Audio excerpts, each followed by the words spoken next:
All right, so we're FightFan.com, and we're here with Bert Sugar. I appreciate you taking the time, sir. I just wanted to get your thoughts on the matchup. I am having trouble making a prediction myself at the moment with Cotto's skill, his movement, his jab, and Margarito's power, his strength, his reach. What are you thinking about this matchup at this point in time? I love it. I love Cotto Margarito. I love it for certain reasons. Best welterweight fight in 20 years is Hearns Leonard.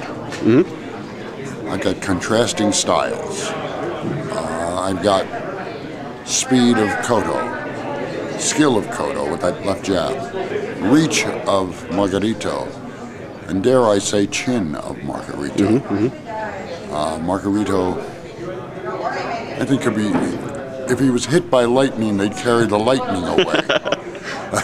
You've got, and he doesn't even blink. Cotto has been hurt many a time. Right. They said it was because he was making weight at 140. I don't think that has anything to do with your chin. Mm-hmm. I think that Margarito's style, being that he loves to give a punch after taking a punch, take one to give one, take one to give one. If he can get that kind of battle at any time, he wins by a knockout. If Cotto can keep moving in and out slickly, he wins.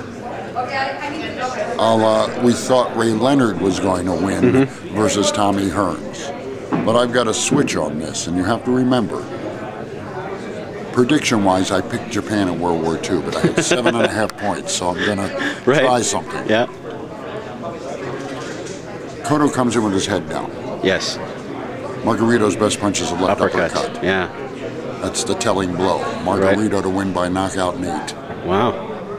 So, going back to what you had said earlier, you said that Cotto has his best chance, obviously, if he doesn't elect to stand toe-to-toe. Yes. Do you think that more of the fight depends then on what Cotto does as opposed to... I think it's Cotto's fight to make. Yeah. Okay. Margarito's he's really one gear. Yeah. He's one-dimensional. It's a hell of a dimension. Yeah. I mean, Joe Louis was one-dimensional. Right. Didn't Seems make to work him a out worse well. fighter. Yeah. But Cotto can alter the fight. He has that ability. But Margarito says he's coming right at him. No secrets there, yeah. Yeah, there are going to be no secrets. He says he can box. I don't think he, that's the old dog, new tricks. Yeah. He's just going to be there. A lot of people have talked about how Cotto seems to be taking a better punch at 147, and the guys that have heard him, they seem to have been smaller guys with Torres, Chop, Judah. Is Margarito a lot bigger than those guys, and do you think that's going to be really telling? I don't think it has anything to do with anything. No? A bigger man hits harder. Right, yeah. And what is it, a 4-inch height advantage and a 6-inch reach advantage? No. Yeah. Big man hits harder.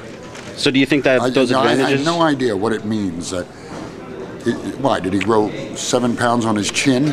No, not necessarily. Yeah. And what does that got to do with anything? Right. What did Bob Fitzsimmons says, the bigger they are? The harder they fall, yeah. The harder they fall. Yeah. So do you think that those the 4 inches in height and the 6 inches in reach, are they going to play a big advantage, even though Margarito tends to fight on the inside quite a bit? I don't think they make as much advantage as everyone makes them out to be. Mm-hmm. Not only the fact that he fights better inside. Mm-hmm. He just wants to get close to Cotto.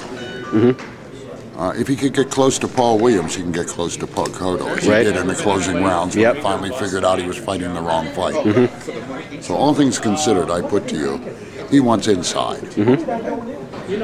On the flip side of that, how does Cotto keep him on the outside, using his jab movement? His jab. Against Mosley, he out-jabbed the jabber. Right, which is a big surprise, yeah. Yeah, but he also, mind this, Mosley landed more body punches. This man that we thought was the body puncher. Right, yeah. So he can be hit. Yeah. Even at that magic 7 pounds he's gained. Right. Didn't get him out of the way any quicker. A question about the matchup itself is, if Cotto does have a great night and utilizes his advantages, do you think it could take away from the battle that everyone's hoping for? Like, if Cotto fights a perfect fight, could be a little less exciting than people are hoping for, no? Could be less exciting. Yeah. I don't see it. Right. Look back at Leonard and Hearns. Yeah. Wasn't less exciting because they were minor lulls. Yeah. How does... oh, I already had that one. Sorry. The winner of this fight, who do you think that he should target next? There's Oscar, the retired Floyd Mayweather, and Paul Williams. either guy, who do you think would make the best fight? I don't know, because there's all kinds of... Let me just give you something nobody ever mentions. This fight's good enough to warrant a rematch. Has anybody ever mentioned that? That's true, yeah. Right. I never hear that. Okay. I got a bunch of people staring into their own navels here. You got to think this out. Okay. This might be good enough that there's a second fight behind it. Right. Yeah, fair enough. The last question I wanted to ask you was a little bit about Mayweather. Do you think that even if they do fight or if they rematch, is this a fight that will eventually draw him out of retirement, do you think? Let's just say he's not in retirement. He's taking a hiatus. Right. That's what you think? Yeah. No, listen, boxing has had more retirements than you find at the Social Security office. Everybody's retired. I'm getting tired of retired. Yeah. This might be, I think money is what it's going to dictate. Or, and I'm going to tell you something psychologically, Floyd Mayweather's going to understand that being out of the limelight is going to hurt him more than money. Right. He's going to come back in. Yeah. It's not going to be because of someone. It's going to be because of him. Right. And the lack of press. I mean, do you think he's going to be on Dancing with the Stars as an ex-anything now? Probably not, yeah. You know, it was at a point where he was in everything but Last Comic Standing. Yeah, yeah. Now he's going to come back. Okay. What about Paul Williams? What do you think of him in the grand scheme of the welterweight picture here? Do you think he's got a legitimate cause to call out the winner? Yeah? Yes, although he fought a crappy fight. Which one? Against Margarito or? No, against Quintana. Quintana. Right. Who looked terrible and still beat him. Yeah, yeah. But he did redeem himself pretty good in the rematch there. That was pretty unexpected, I thought. Yeah, but that still took the glamour and the glint and away some of the wind out of the sails, yeah. But he's part of the mix. Yeah. But look how long it took Margarito to get, because he was overlooked as much as sidestepped. Yeah, yeah. Because it's no secret that when you put together a fight, one of the elements in the equation is their drawing power for the money it produces. And because Margarito, unlike Cotto, had fought at the Garden, fought on pay-per-view, he just didn't have that potential. Right. Well, we now all of a sudden are beginning to see that. Yeah.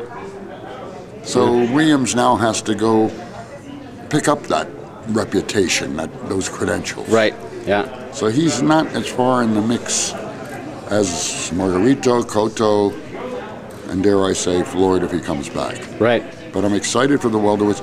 I am calling this the fight of the century. Wow. Thus Not far, good. yeah. It's only 8 years into the century. That's right, yeah. I'll give you 2009 on. Okay, yeah. I got 2008 and back to 2000. Right. This is a good fight. Excellent. I think that's a good note to end on. Thanks very much for your time, Mr. Sugar. Appreciate it.